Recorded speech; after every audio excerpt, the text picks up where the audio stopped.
दोस्तों, वैसे तो कहते हैं कि इस दुनिया में सुंदरता की कोई कमी नहीं है, लेकिन ये बात भी सच है कि इस दुनिया में सबसे बड़ी बड़ी लड़ाइयां भी सुंदरता को पाने के लिए ही लड़ी गई हैं। आज से सैकड़ों साल पहले राजा महाराजा अपने लिए सुंदर रानियां ढूंढते थे। वो चाहते थे कि उनकी लाइफ में ऐसी रानी आए जिसे देखकर कोई भी कहे कि ये तो हूर की परी है। दोस्तों, आज हम आपको अब तक की सबसे खूबसूरत राजकुमारियों और महारानियों के बारे में बताने जा रहे हैं। इस लिस्ट में कुछ तो ऐसी हैं जो कि अपने दिमाग से भी बहुत तेज थीं। आप इस वीडियो को अंत तक जरूर देखिएगा। क्लियोपेट्रा। दोस्तों, आपने इतिहास में कई ऐसी रानियों और राजकुमारियों के बारे में पढ़ा होगा जो सिर्फ अपनी खूबसूरती के लिए मशहूर थीं और इतिहास के पन्नों में उनका सौंदर्य अमर है। लेकिन आज हम आपको एक ऐसी ही राजकुमारी के बारे में बताने जा रहे हैं जो विश्व की सबसे खूबसूरत राजकुमारी के नाम से जानी जाती है। जी हाँ, मिस्र की राजकुमारी क्लियोपेट्रा को सुंदरता की देवी भी कहा जाता था। क्लियोपेट्रा को न सिर्फ उनकी सुंदरता के लिए जाना जाता है, बल्कि उनका जीवन भी काफी रहस्यमय रहा था, जो आज भी खोजकर्ताओं को उनकी तरफ आकर्षित करता है। क्लियोपेट्रा जितने सुंदर थे, उससे कहीं ज्यादा चतुर और षड्यंत्रकारी भी थे। क्लियोपेट्रा मिस्र की आखिरी रानी थी जिसने लगभग 40 सालों तक मिस्र पर राज किया। दुनिया भर में अगर किसी रानी के बारे में सबसे ज्यादा लिखा गया है तो वो क्लियोपेट्रा के बारे में। अगर किसी पर सबसे ज्यादा नाटक लिखे गए हैं या फिल्में बनाई गई हैं तो वो क्लियोपेट्रा है।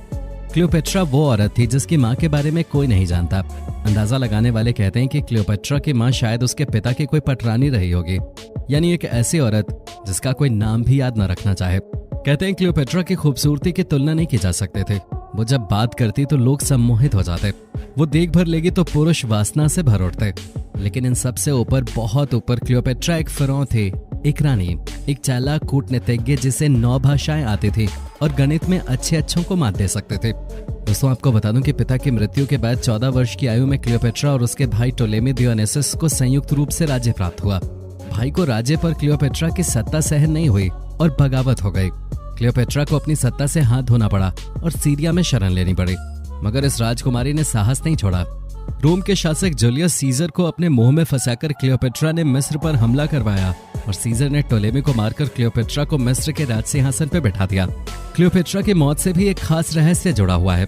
रोमन राज्य के पहले सम्राट ऑगस्टस ने क्लियोपेट्रा की हार पर अपना शासन स्थापित किया था। शोध के अनुसार जब ऑगस्टस के पास अपने सम्मान में साल के 1 महीने का नाम अपने नाम पर रखने का मौका था, तो क्लियोपेट्रा की हार का एक वार्षिक अनुस्मारक बनाने के लिए उन्होंने 8वें महीने को चुना जिसमें क्लियोपेट्रा की मृत्यु हुई थी। ऑगस्टस क्लियोपेट्रा को रोम में एक बंदी के रूप में रखने वाले थे, लेकिन उसे रोकने के लिए क्लियोपेट्रा ने खुद को मार डाला। इससे साफ होता है कि क्लियोपेट्रा अपने प्यार के लिए नहीं मरे थे। क्लियोपेट्रा ने शर्मिंदा और असहाय होने की हिंसा को झेलने की जगह मौत को चुना। क्लियोपेट्रा आज इतिहास में एक ऐसी रहस्यमयी शख्सियत के रूप में दर्ज है जिसके रहस्य पर से पर्दा हटाने का सिलसिला अभी रुका नहीं है।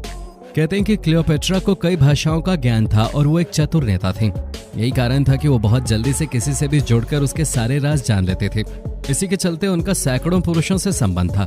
अपने शासन और अपने अस्तित्व को बचाने के लिए क्लियोपेट्रा को क्या क्या करना पड़ा, ये बहुत ही रोचक है। दोस्तों, कहते हैं कि क्लियोपेट्रा ने 51 ईसा पूर्व से 30 ईसा पूर्व तक मिस्र पर शासन किया था। वो मिस्र पर शासन करने वाली अंतिम फरौन थी। वो अफ्रीकन, कॉकेशियन या यूनानी थी, इस पर आज तक शोध जारी है। बताया जाता है कि जब क्लियोपेट्रा बहुत यंग थी तभी उनके पिता की मृत्यु हो गई। पिता की वसीयत के अनुसार उन्हें तथा उनके छोटे भाई टोलेमी दियोनेसिस को संयुक्त रूप से राज्य प्राप्त हुआ और उस समय की मिस्र की प्रथा के हिसाब से उन्हें अपने भाई से शादी करनी थी। लेकिन राज्याधिकार के लिए संघर्ष के परिणाम स्वरूप उन्हें राज्य से हाथ धोकर सीरिया भागना पड़ा। दोस्तों, माना जाता है कि वो रोमन सम्राट जूलियस सीजर की रखैल थी। उससे उन्हें एक पुत्र भी हुआ, किंतु रोमनों को यह संबंध किसी प्रकार न भाया। रोम जनता इस संबंध का विरोध करती रही। माना जाता है कि रोमन शासक जूलियस सीजर के जनरल मार्क एंथनी का क्लियोपेट्रा पे दिल आ गया था। वो उसकी सुंदरता से मदहोश हो चला था।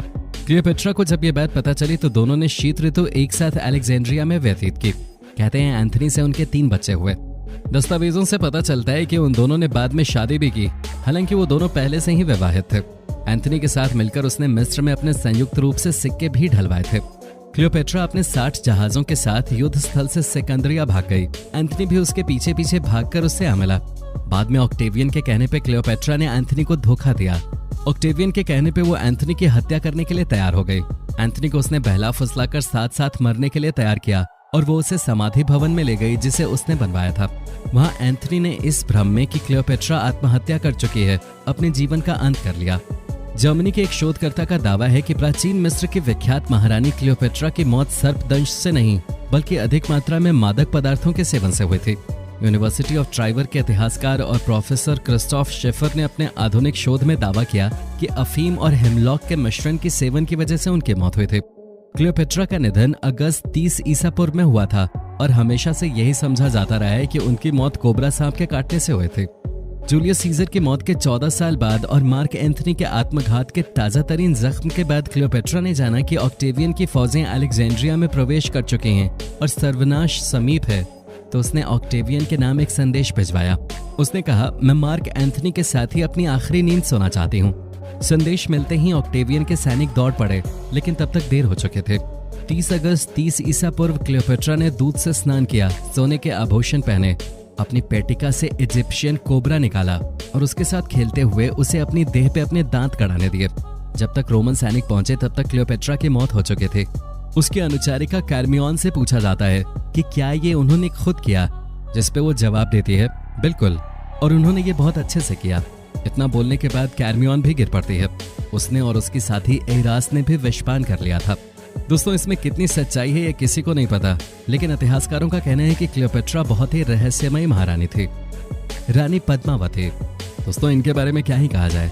दुनिया जानती है कि महारानी पद्मावती जैसी न तो कोई थी और न ही कोई हो सकती है। जी हाँ, रानी पद्मावती चित्तौड़ के राजा रतन सिंह की पत्नी थी। रानी पद्मावती बेहद सुंदर थी और रानी की सुंदरता की चर्चा सुनकर दिल्ली के शासक अलाउद्दीन खिलजी ने चित्तौड़ पर आक्रमण कर दिया। इस युद्ध में लगभग 30,000 सैनिक मारे गए और युद्ध में जीतने के बाद भी अलाउद्दीन खिलजी रानी को हासिल नहीं कर पाया, क्योंकि अलाउद्दीन उस तक पहुंच सके इससे पहले ही रानी आग में कूदकर सती हो गई। रानी संयुक्ता। दोस्तों, आपको बता दें कि ये महाबलशाली पृथ्वीराज चौहान की पत्नी थी और कन्नौज की बेटी थी। ये अपनी सुंदरता की वजह से प्रसिद्ध थी। पृथ्वीराज चौहान से राजा जयचंद की शत्रुता थी, फिर भी अपने पिता द्वारा आयोजित एक स्वयंवर में अपने पिता की इच्छा के विरुद्ध संयुक्ता ने पृथ्वीराज चौहान के गले में वरमाला डालकर साहस का परिचय दिया। संयुक्ता और पृथ्वीराज की प्रेम कहानी भारत के इतिहास में स्वर्ण अक्षरों में अंकित है। ये दोनों एक दूसरे से बहुत प्यार करते थे। महारानी गायत्री देवी। जयपुर की महारानी गायत्री देवी, जिनका निधन 90 वर्ष की आयु में जुलाई 2009 में हुआ, वो अपनी सुंदरता के लिए पूरे विश्व में प्रसिद्ध थी। एक समय वोग पत्रिका ने इन्हें दुनिया की 10 सबसे सुंदर महिलाओं की सूची में भी शामिल किया था। कहा जाता है कि ये जितनी सुंदर थीं, उससे भी ज्यादा इनका दिल बड़ा था। ये अपने राज्य में किसी भी गरीब का घर खाली नहीं छोड़ते थे। रानी लक्ष्मीबाई। दोस्तों, ये तो आपने सुना ही होगा कि खूब लड़ी मर्दानी वो तो झांसी वाली रानी थी। जी हाँ दोस्तों, आपको बता दूं कि रानी लक्ष्मीबाई अंग्रेजों के खिलाफ 1877 के गदर में लड़ी थी और लड़ाई के दौरान शहीद भी हो गई थी। इतिहास में उन्हें झांसी की रानी नाम दिया गया है। वैसे तो इतिहास में उनका नाम खास तौर से उनकी वीरता के लिए अंकित है, लेकिन वो बहादुर होने के साथ साथ बेहद सुंदर भी थे। इनके बारे में कहा जाता है कि ये सिर्फ सच का साथ देते थे। इनके सामने कोई और कुछ नहीं बोलता था, क्योंकि किसी की हिम्मत नहीं होती थी इनके सामने कुछ भी बोलने की। तभी तो दोस्तों, ये वीरों की महावीर थी और ये हमारे दिलों में हमेशा बसी रहेंगे। राजकुमारी मीराबाई। दोस्तों, अब हम आपको अंत में दिखाते हैं कि ऐसी राजकुमारी जिसे कौन नहीं जानता। जी हाँ, आपको बता दें कि मीराबाई हिंदू राजकुमारी थी और भगवान कृष्ण की भक्त थी। मीराबाई अपनी सुंदरता और अपने लिखे कृष्ण भजन और अपनी मधुर आवाज के लिए जनप्रिय थी। आज भी इनके बारे में कहा जाता है कि भगवान कृष्ण से इनका अलग ही लगाव था। जी हाँ, ये हमेशा भगवान कृष्ण की ही यादों में ध्यान लगा के बैठी रहती थी। दोस्तों, उम्मीद करता हूँ कि आपको हमारा ये एपिसोड पसंद आया होगा। साथ ही दोस्तों, अगर आपको इस वीडियो पे कोई राय देनी है तो आप हमें कमेंट करके बता सकते हैं। हमें आपके कमेंट्स का इंतजार रहता है। दोस्तों, अगर आप हमारे चैनल पे नए हैं तो प्लीज चैनल को सब्सक्राइब जरूर कर दीजिएगा, क्योंकि हम आपके लिए रोज इस तरह के वीडियोस बनाते रहते हैं।